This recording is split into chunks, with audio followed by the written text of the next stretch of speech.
Thinking about a career in real estate? Here's how you can become a licensed real estate agent in Arizona, step by step. First, you must be at least 18 years old and legally residing in the United States.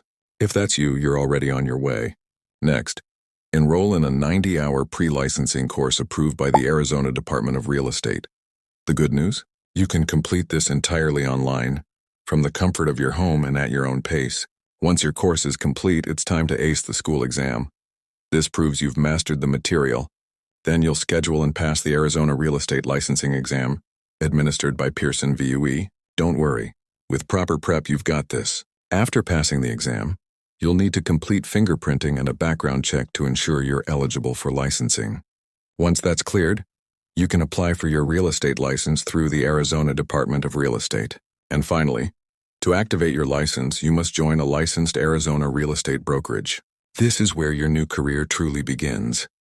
Need help getting started? Enroll today at AmericanRealtyAcademy.com and use promo code FA10 for 10% off your course.